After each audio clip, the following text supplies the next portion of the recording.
Is that right? Muse's new album, Simulation Theory, is the 8th album from this group and is produced by, well, just about everybody.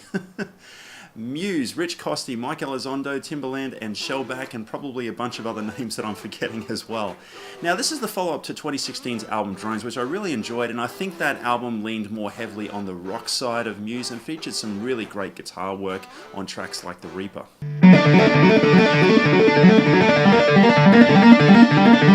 Here on Simulation Theory, while there is some pretty good guitar work littered throughout the album and some great riffs in tracks like Pressure, for example, Matt does wind the guitar back into more of a supporting role in this outing here in favor of really doing some great synth work, and that's really evident on the album's first two tracks, Algorithm and The Dark Side. What we have here in Simulation Theory is really a mixture of the past and the present coming together as one, so it's a very interesting blend here. In some respects, we've got a love letter to the 80s happening with its use of synth sounds with a heavy phasing effect, which is one of my favorite synth sounds of all time.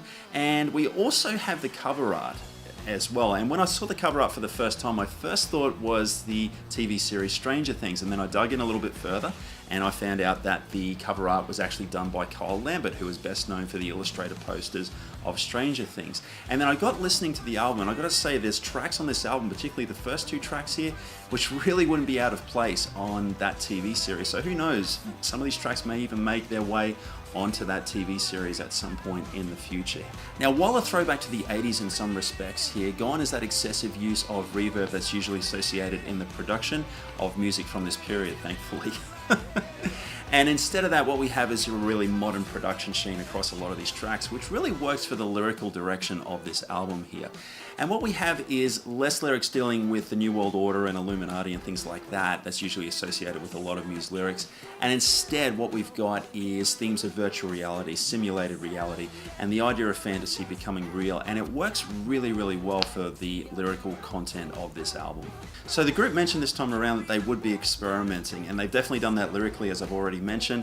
They've also done it musically as well. Sometimes it lands and sometimes it doesn't, and sometimes it's both of those things within the same song. In a track like Break It To Me, for example, what we have here is Matt's trademark high falsetto voice, which I've always been a huge fan of, which is really a classic Muse moment, and he always has really sold that well on previous releases. But we've also got this really strange verse, which has a melody, but it's actually phrased in a rapping style, and there's this very strange guitar hook that's littered throughout this song as well, and it's just one of those things where half of that song lands, half of that song doesn't. It's a very strange track, that one.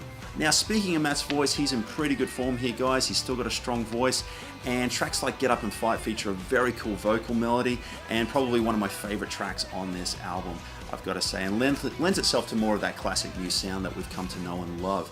He is trying a few different things with his voice, which I think is really cool, and I noticed on tracks like Something Human, his vibrato was a little wider than normal, and I thought that was a pretty cool addition to that track as well.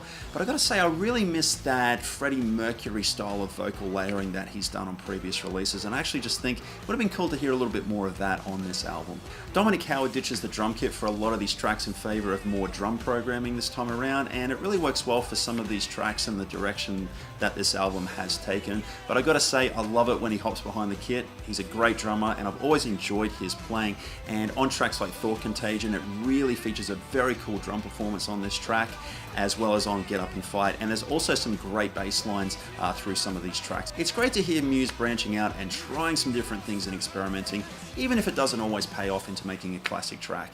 And it is one of those situations, the experimentation doesn't always work this time around, but it's just great that they're doing it. I think those that are more attracted to Muse's classic sound and more of the rockier tracks that were featured heavily on their previous album like Drones, for example, should probably approach this album with caution. But I don't think there's anything here that's going to really rival some of those classic albums that we've known from Muse. It's definitely not their best album, but it is an interesting album, and for the most part it's a pretty solid release, and it's just really great that Muse are trying different things this far into their career, and they're really still trying to push themselves, as is evident on this album. So I definitely can't give this album a negative grade. It is definitely worth checking out. I'm going to give Muse Simulation Theory a B-. So guys, what are your thoughts on Simulation Theory?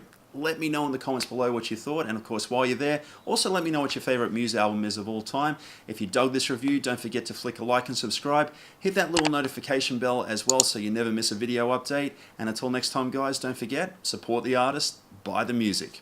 Rock on.